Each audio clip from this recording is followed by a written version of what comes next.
i będzie miał prawo tak mówić. Choć my oczywiście nie będziemy mu wierzyć i nie będzie to naszym zdaniem legalnie wybrany prezydent. Ale jakaś część Polski będzie wierzyła, że to jest legalnie wybrany prezydent i wszystko będzie działo się tak, jakby był to legalnie wybrany prezydent. A z każdym kolejnym dniem sprzątanie tego syfu i nieszczęścia będzie nas później kosztowało więcej krwi.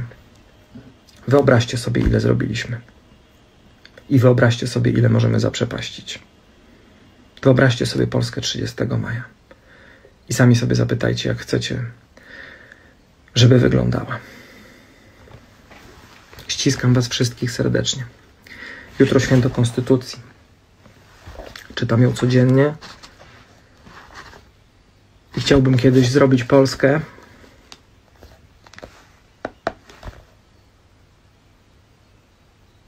która będzie właśnie taka.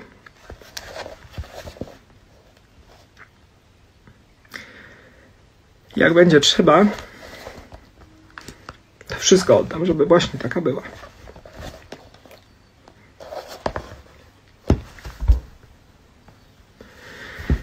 Trzymajcie się ciepło. Cześć, witam was serdecznie. Moi drodzy, zacznę standardowo od podziękowań.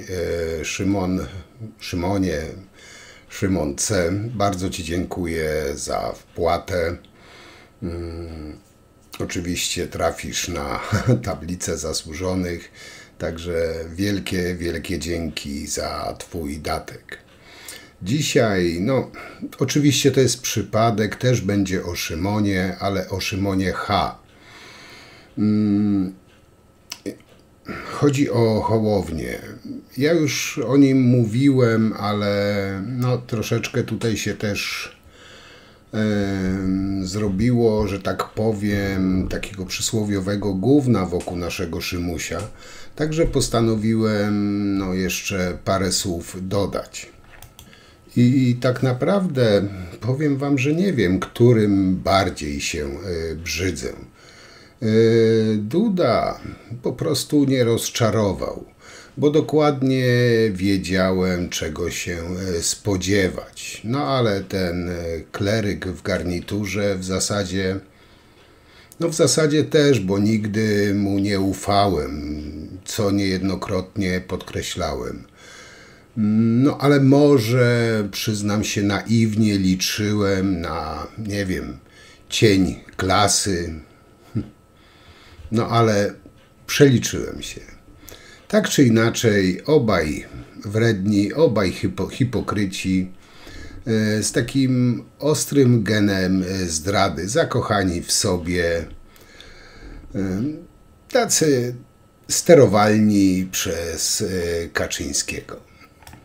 I tak jak powiedziałem, fakt, prawda, byłem takim jawnym sceptykiem, jeśli chodzi o Hołownię i nie kryłem tego, tak mówię, wyrażałem to niejednokrotnie w moich materiałach na tym kanale. Ale nie miałem pojęcia, przyznam się wam, że facet jest w jakimś stopniu niepoczytalny, a podejrzewam, że ma po prostu syndrom Ikara. Albo po prostu ma tyle za uszami, że nie ma odwrotu i robi to, co mu każe Kaczyński. Bo, moi drodzy, druga osoba w państwie alarmuje, że był namawiany do zamachu stanu, kolejnego zamachu stanu, bo pamiętacie, ten przewodniczący tego Trybunału Pisowskiego też już tam zapowiedział zamach stanu. Po prostu Kaczyński sobie ubzdurał, że przejmie władzę poprzez zamach stanu, ale o tym też wspomnę.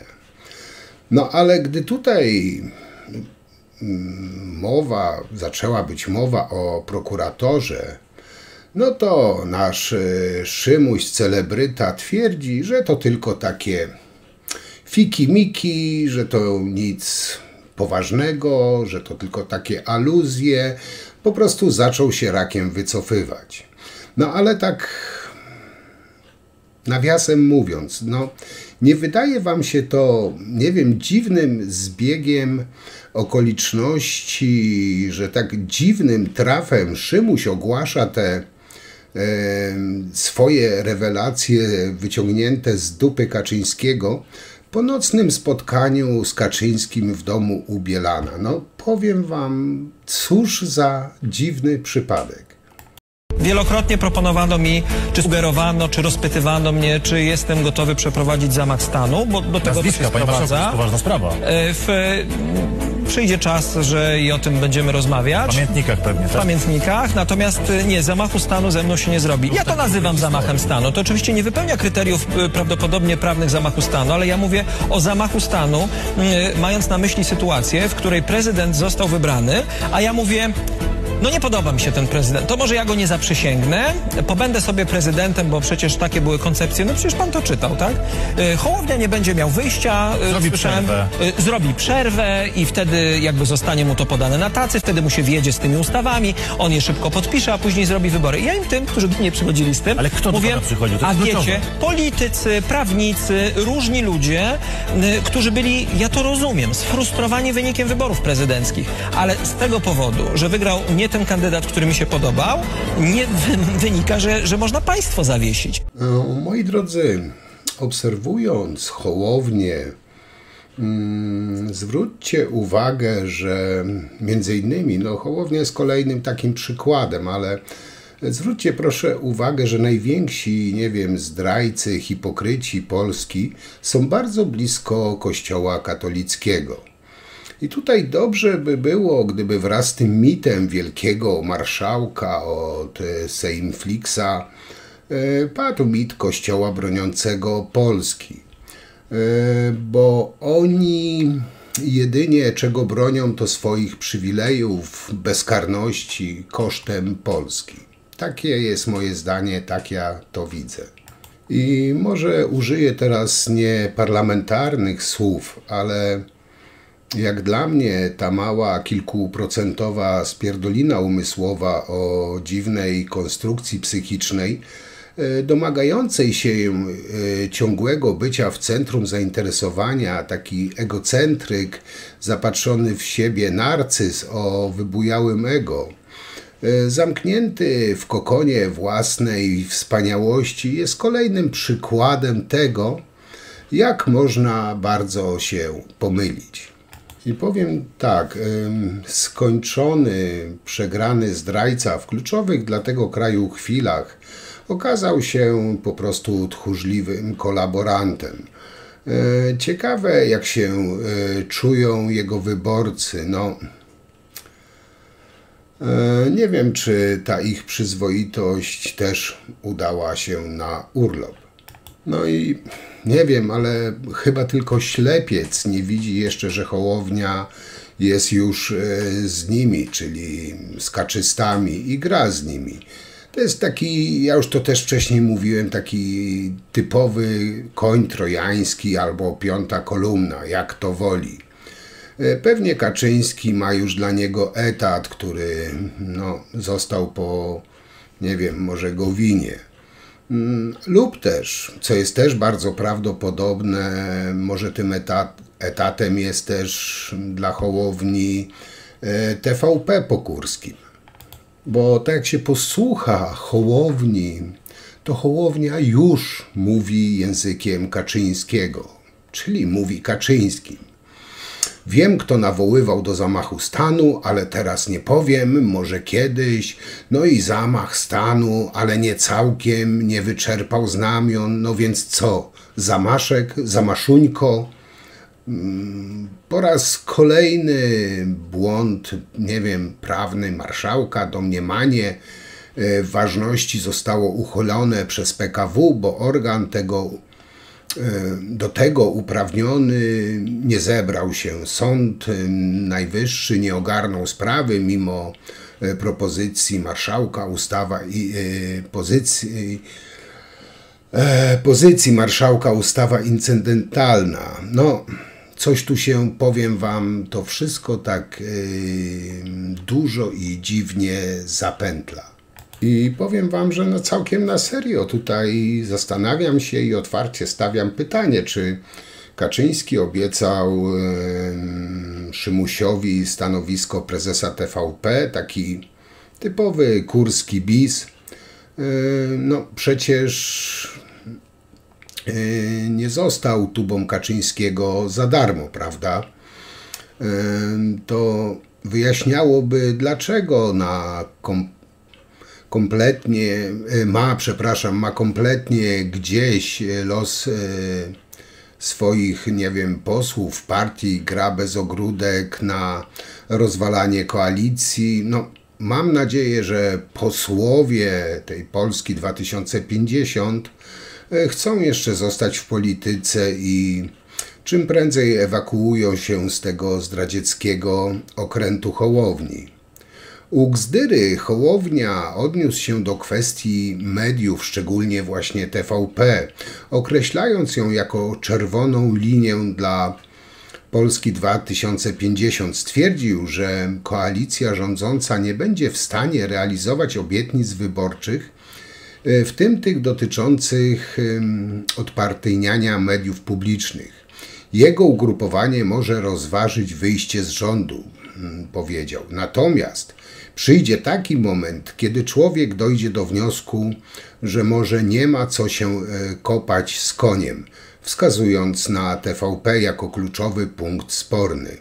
Podkreślił, że Polska 2050 nie będzie tolerować sytuacji, w której realizuje się uzgodnionych celów koalicyjnych, takich jak reforma mediów publicznych. Czyli Szymuś bardzo dużo mówi o mediach, no mu się nie podobają, no bo oczywiście się też Kaczyńskiemu nie podobają. No nie jest też, moi drodzy, żadną tajemnicą, że pomysł rozwalenia debaty w Końskich przez Hołownię to pomysł Bielana. Pierwsze spotkanie tego Judasza z Bielanem miało miejsce jeszcze przed pierwszą turą wyborów. Każde z tych spotkań zostało utrwalone. Teraz powiem wam szczerze, że nie wiem, który jest bardziej obrzydliwy. Bielan, Kaczyński czy Hołownia. Kariera Hołowni chyli się ku upadkowi, bo tak naprawdę Kaczyński, gdy już go nie będzie potrzebował, to go przeżuje, wypluje, ewentualnie po prostu kulturalnie wysra. No ale to jest też okazja do przebranżowienia się dla Hołowni. No, Hołownia nie nadaje się na lidera partii, ale byłby pewnie dobrym, nie wiem, konwencjonerem czy po prostu księdzem. Moi drodzy, jak PiS fałszuje wybory, to dla Szymka to wola narodu. Jak naród pyta, jaki był wynik wyborów, to Szymuś nazywa to zamachem stanu. No musicie przyznać, że wyjątkowo przemawia językiem Kaczyńskiego. Zresztą Kaczyński też zmienił zdanie o naszym Szymusiu. Jeżeli chodzi o pana marszałka Hołownię, to nie ukrywam, że miałem do niego krytyczny stosunek. Te dwie rozmowy nieco go zmieniły, a to, że w tej chwili mówi prawdę, no i przeciwstawił się tym naciskom, no to mogę powiedzieć, że ta zmiana jest jeszcze dużo dalej idąca. A sprawa jego dalszego bycia marszałkiem, no uważam, że właśnie w tej sytuacji, w której wypełnił swoje zasadnicze obowiązki, to tym marszałkiem powinien nadal być, ale to jest kwestia koalicji, a nie moja. No musicie, moi drodzy, przyznać, że Kaczyński radykalnie zmienił zdanie o Hołowni, bo przecież pamiętacie, jak krzyczał, że to najgorszy marszałek Sejmu, że się nie nadaje, że za młody i tak dalej. Ale też z drugiej strony w jakimś tam sensie nie rozumiem tej powszechnej ekscytacji zdradami Hołowni. Od samego początku wiadomo było, że to jest taki koń trojański, piąta kolumna PiS-u. Albo ktoś, kto zrobi absolutnie wszystko, by być, nie wiem, na szczycie, na świeczniku medialnym, no i oczywiście politycznym. I tutaj żaden szwindel, nielojalność, krętactwo, takiemu osobnikowi jak Hołownia nie są obce. To taka ogólna przypadłość polityczna tych polskich politycznych katolików. Taki specjalny polski gatunek w polityce, katolik, dla których jednym moralnym aktem jest chodzenie do kościoła, a poza tym, no, hulaj dusza, piekła nie ma. Jednak ciągle nie rozumiem, dlaczego tyle, nie wiem, moralnych szumowin, chyba to jest dobre określenie, cieszy się takim nieustannym wsparciem, poparciem części społeczeństwa polskiego. I tak jak mówiłem wcześniej, no, Hołownia od początku był dla mnie ślizgi, nie ufałem mu. Ale po tych nocnych spotkaniach tego, nie wiem, ruskiego rycerza maltańskiego Hołowni z Bielanem i Kaczyńskim, czyli liderami PiS zdrady, ten człowiek, no, stracił u mnie wszystko, po prostu nie istnieje. Ale zastanawia mnie jednak reakcja ich zwolenników, czy dalej są demokratami, czy już po prostu ruską odmianą zdrady i dołączają do tej całej targowicy. Hołownia wie, że po ustąpieniu z funkcji marszałka Sejmu będzie po prostu nikim. Jego partia się wkrótce rozpadnie. I co robi? No, wrzuca gówno w wentylator, obrzydza całą koalicję rządzącą, a efekt taki jest, że po prostu sam się tym gównem uświnił, a teraz próbuje go z siebie, nie wiem, zrzucić, wyczyścić. Powiem wam, widziałem taką wrzutkę, śmieszną wrzutkę Bielana na mediach społecznościowych o tym, że od czasu spotkania Hołowni i Kaczyńskiego nie są już zaciekłymi wrogami, co zresztą już też słyszeliście i widzieliście w wypowiedzi Kaczafiego. Tak naprawdę nigdy nimi nie byli. Hołownia wszedł gładko, cynicznie w narrację Koalicji Obywatelskiej tylko po to, by na plecach Tuska wjechać do Sejmu. Zaraz potem walił więcej w koalicjanta niż w piździelców. Facet, no, nie kojarzę, żeby w ogóle atakował prawicę.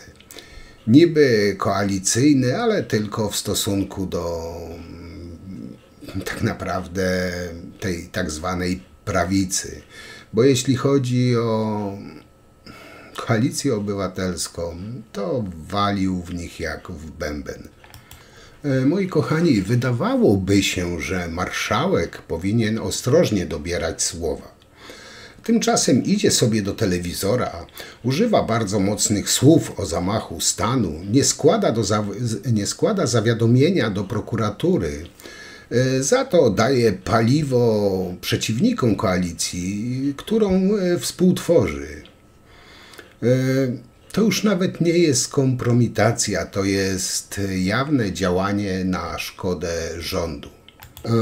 Piździelcy, ten plankton pisowski i prawicowy, no teraz krzyczą, odmieniają zamach stanu, no, przez wszystkie przypadki. Zamach stanu to jest przestępstwo siłowego obalenia rządu. Do czego namawiał Hołownię Kaczyński z Bielanem? Zaraz wam to wyjaśnię. Hołownia jako marszałek Sejmu, taki wszechwiedzący, powinien doskonale znać ten artykuł. Artykuł 304, czyli chodzi o zawiadomienie o popełnieniu przestępstwa i to jest artykuł 304 Kodeksu Postępowania Karnego. I tutaj można w Dzienniku Ustaw, panie Hołownia, nawet to znaleźć. Artykuł 304. Obowiązek zawiadomienia o popełnieniu przestępstwa. Paragraf 1. Każdy, dowiedziawszy się o popełnieniu przestępstwa ściganego z urzędu, ma społeczny obowiązek zawiadomienia o tym prokuratora lub policję. Przepisy artykułu 148a oraz artykułu 156a stosuje się odpowiednio. I tutaj paragraf 2. Instytucje państwowe, samorządowe, które w związku ze swoją działalnością dowiedziały się o popełnieniu przestępstwa ściganego z urzędu, są obowiązane niezwłocznie zawiadomić o tym prokuratora lub policję oraz przedsięwziąć niezbędne czynności do czasu przybycia organu powołanego do ścigania przestępstw lub do czasu wydania przez ten organ stosownego zarządzenia, aby nie dopuścić do zatarcia śladów i dowodów przestępstwa, panie Hołownia. Nie idzie się z tymi informacjami do telewizora. Nie mówi się w telewizji, że ujawni to w swoich pamiętnikach, tylko się idzie do prokuratury czy na policję. I kolejny artykuł, panie Hołownia, panie marszałku, wszechwiedzący. Artykuł 127, czyli zamach stanu, o którym tak mówisz i pisowcy to powielają. Więc przeczytajmy w Dzienniku Ustaw, cóż to jest ten zamach stanu. Kto mając na celu pozbawienie niepodległości, oderwania części obszaru lub zmianę przemocą konstytucyjnego ustroju Rzeczypospolitej podejmuje w porozumieniu z innymi osobami działalność zmierzającą bezpośrednio do urzeczywistnienia tego celu, podlega karze pozbawienia wolności na czas nie krótszy od lat 10 albo karze dożywotniego pozbawienia wolności. I paragraf 2. Kto czyni przygotowania do popełnienia przestępstwa określonego w paragrafie 1, podlega karze pozbawienia wolności od lat 3 do 20. Czyli, panie Hołownia, jak pan wiesz, że Tusk czy tam jeszcze inni szykowali zamach stanu i to ukrywasz, jesteś tego współwinny. Jechałem do was i zastanawiałem się, jak skomentować te słowa o zamachu stanu. No, dzisiaj jest tego dużo, znaczy komentarzy do słów marszałka Szymona Hołowni. Ja wam powiem, to jest trochę jak z dziećmi na wakacjach. I to dość poważne, nie mówię, że to dziecko, nie, żebyście mnie dobrze zrozumieli, tylko też ostatnio mamy przecież takie przykłady, jak niepoważne zachowanie albo niepoważne słowa mogą zrodzić bardzo poważne konsekwencje. Jak puszczamy dzieci na wakacje, to im przecież mówimy, nie rób głupot, bo głupoty mogą zamienić się w dramat.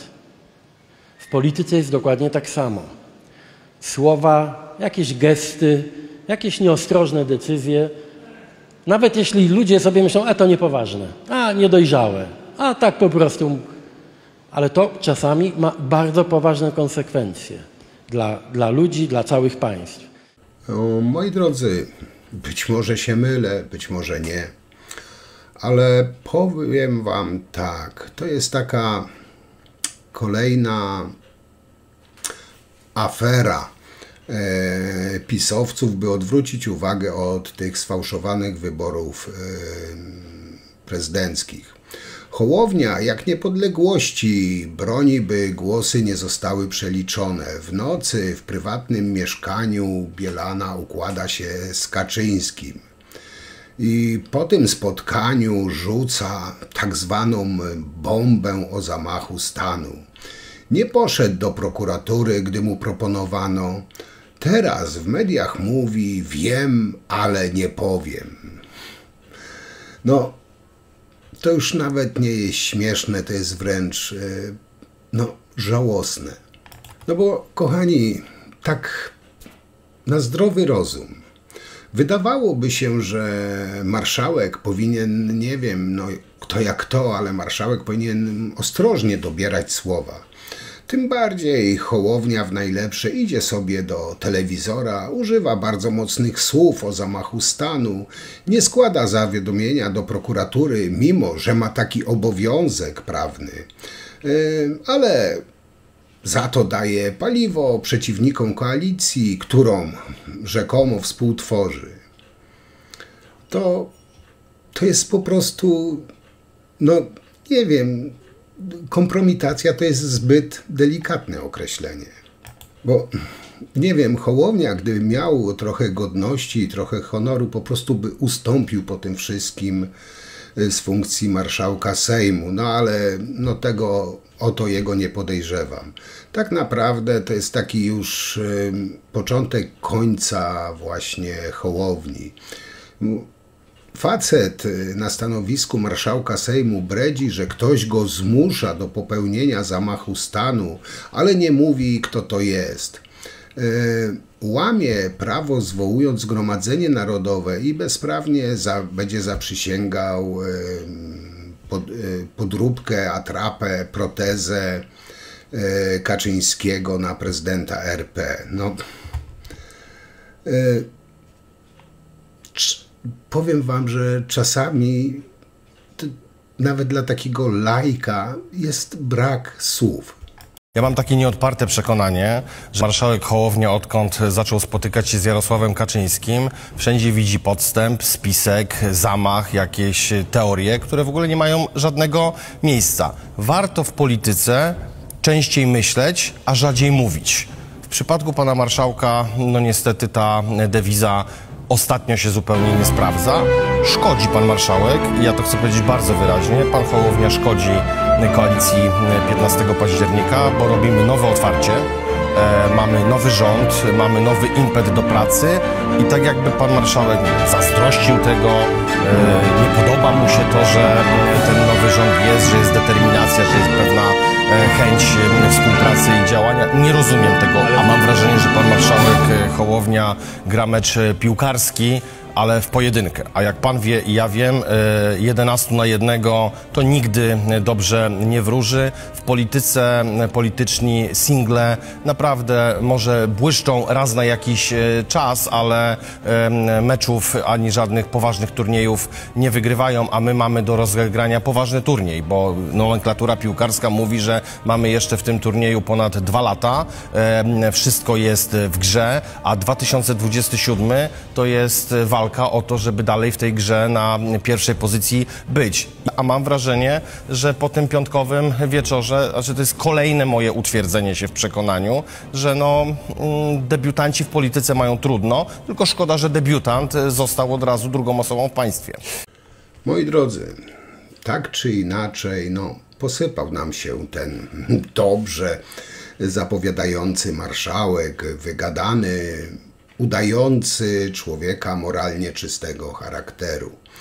Zresztą większość, nie mówię o wszystkich, ale większość członków jego partii to najczęściej albo tacy typowi spadochroniarze z innych partii centroprawicowych, albo też jak dzieje się w wielu partiach, po prostu szczególnie tych prawicowych, są ludzie bez jakiejkolwiek kwalifikacji, wiedzy politycznej, po prostu infantylni, myślący, że są politykami. Bo aby być politykiem, no trzeba mieć wiedzę polityczną, nie wiem, czucie polityczne, kręgosłup moralny. No a politycy, część polityków 2050 to bardzo często ludzie blisko związani z Kościołem, jakimiś mopsami myślący kategoriami jestem dobrym człowiekiem, to jest oczywiście infantylizm. A infantylizm i przekonanie, że się jest zdolnym, mądrym, dobrym politykiem jest bardzo, jak już niejednokrotnie zauważyliśmy, niebezpieczne w polityce. No ale do pisowskiej gromadki będą pasować idealnie. Mówię tu o tych ludziach właśnie, niektórych, nie wszystkich z 2050. No ale moi drodzy, no cóż nowego Hołownia przygotował razem z Kaczyńskim po spotkaniu w nocy u Bielana w domu. No i tu niemalże tego samego dnia, jak wyszło, że w następnych komisjach są przerabiane głosy i że Żurek przejął stery. Bo jak wiecie, o czym mówiłem, jak się dopisowcy dowiedzieli, że Żurek ma zostać ministrem sprawiedliwości, dostali prawdziwej sraczki. No i cóż, to Szymuś z Kaczyńskim sobie ukartowali. No, w mediach ogłosili, że był namawiany do zamachu stanu. Stwierdził, że dzięki niemu uniknęliśmy rozpadu państwa. No, prawdziwy zbawiciel, musicie przyznać. Nie podał co prawda nazwisk, ale wspomniał o politykach, prawnikach, ludziach, którym nie podobał się wynik. Jak stwierdził, przyjdzie czas do tego wrócić. Mówił też oczywiście o Tusku, który zapytał koalicjantów. Panowie, pojawiły się takie głosy, co robimy? No, dla mnie sprawa jest już jasna. Dokładnie wiemy, co było na tych spotkaniach z Kaczyńskim u Bielana. No i możemy się tylko domyślać, co się szykuje. Po pierwsze, było zaraz po wyborach, to pierwsze było zaraz po wyborach. Teraz mam takie pytanie, czy Hołownia został wtedy już przygotowany i takim starym sposobem służb ruskopisu zaczął nagrywać wszystkie spotkania z każdym z koalicji, co by mnie wcale, powiem wam, nie zaskoczyło. To jest, delikatnie ujmę, kretyn, więc bardzo prawdopodobne. Do śledczych, a nie jakieś bajkopisarstwa uprawiać publicystyczne. Przecież my obserwujemy... Niech pani pozwoli gościom komentować. Panie pośle, pani mówi, jak politykę prowadzić? Nie, panie pośle, ja mówię, niech pani tu usiądzie, a nie siedzi jako redaktor. Panie pośle, po pierwsze, ton niżej do mnie. Nie, to raz. Jaką tu rolę pani przyjmuje? Pani poucza posła Rzeczypospolitej, jak politykę prowadzić? Przepraszam, a czy pan uważa, że jak ktoś ma informacje na temat zamachu stanu, to nie powinien do prokuratury z tym się udać? To jest chyba ponad politycznymi podziałami stanowisko, panie pośle. Bycia tu reprezentantem Platformy ja zadaję pytania i pytam, pani posła, proszę bardzo, mamy nowego adwokata Polski 2050, to też ciekawe. Ja się zachowuję skrajnie skandalicznie? Pani mówi, co w polityce robić. Nie, ja mówię o tym, że jak ktoś ma wiedzę na temat przestępstwa, to musi iść do prokuratury, tak czy nie? Oczywiście, że tak. No to właśnie, dziękuję bardzo. Proszę bardzo, Sławomir Ćwik kontynuuje swoją wypowiedź. Pan Buda, ja nie prezentuję żadnej partii, panie pośle. Nie wiem, moi drodzy, czy zwróciliście na to uwagę, ale no bardzo często jest mowa od strony PiS-u o jesieni. Wszystko jest w trakcie przygotowania, a no, Pałac Prezydencki 6 sierpnia stanie się drugim sztabem wyborczym PiS-u. Deklarację PiS-u, którą olała Konfederacja, to jeden z punktów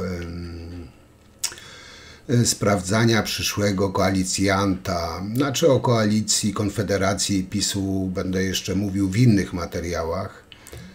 No ale tutaj łatwo nie pójdzie. Mencen będzie stawiał warunki, a PiS je przyjmie. Musimy pamiętać, że o wszystkim raczej decydują służby i to one ustawiają PiS i Konfederację. Na jesieni możemy spodziewać się tak naprawdę, moi drodzy, najgorszego.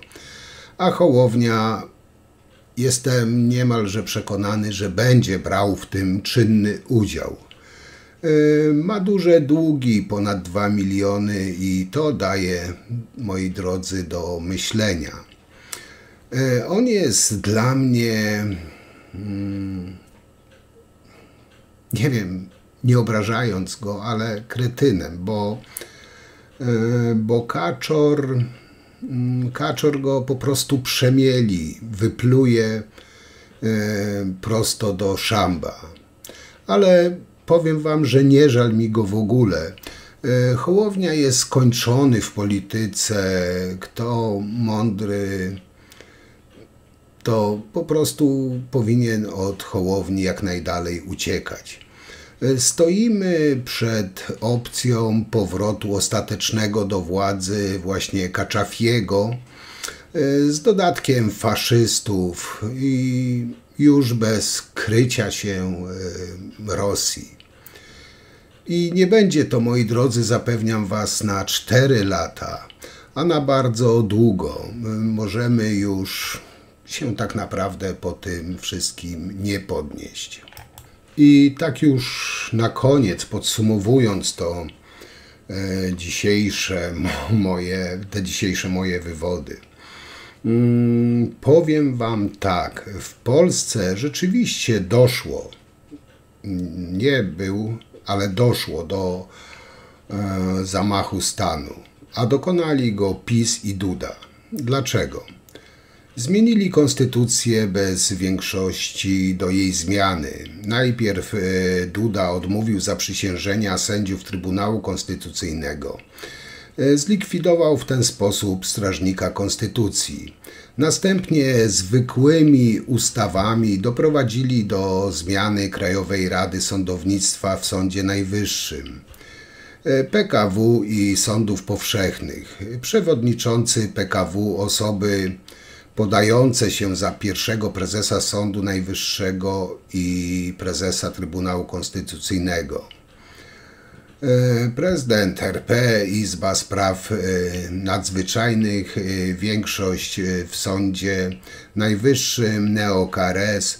To wszystko były instytucje, które stanowiły element pilnujący praworządności, stabilizacji po prostu naszej ustawy zasadniczej.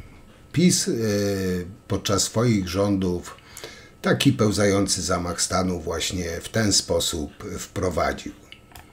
Także nie wiem, czy się tutaj ze mną zgadzacie, czy nie. To jest oczywiście tylko moja opinia. No ale jak zawsze piszcie, komentujcie, oceniajcie. Ja na dzisiaj kończę. I cóż, widzimy się przy następnym materiale. Jak zawsze, trzymajcie się ciepło. Cześć.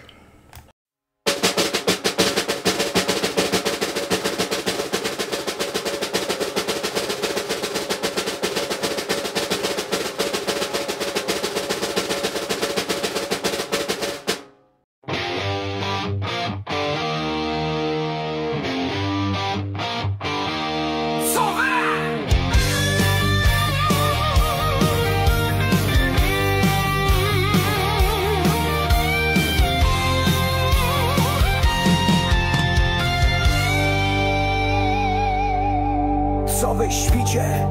Przecież życie na całego kwitnie nocą. Złodziej kradnie należycie, dziwkę klienci łomocą, a ostatnio bardziej jeszcze chcecie, wierzcie lub nie wierzcie, lecz do kurwy i złodzieja, co pracują wśród ciemności, dziś dołączył kaznodzieja. Król Sejflixa idąc gości, w ręce flaszka, w zębach kwiatek, a w kieszeni wazelina. Któż to któż, jaki gagatek pana Szymka dziś wydyma? Czy bal będzie i zabawa, czy rozmowy o historii, czy też polityczna zdrada, lub ten teges w euforii?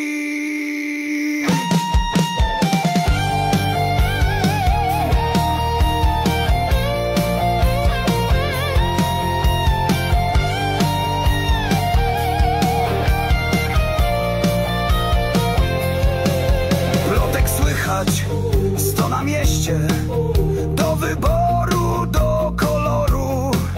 Czy ktoś kogoś, czy ktoś za coś, nie wiem, lecz brakło honoru. Gdy na schadzkę w tajemnicy idziesz, gdzie twój dawny wróg, nie dziw się, że naród krzyczy. Miałeś, chamie, zło złoty róg. Bo do kurwy i złodzieja, co pracują wśród ciemności, dziś dołączył kaznodzieja, król Sejmflixa idąc go.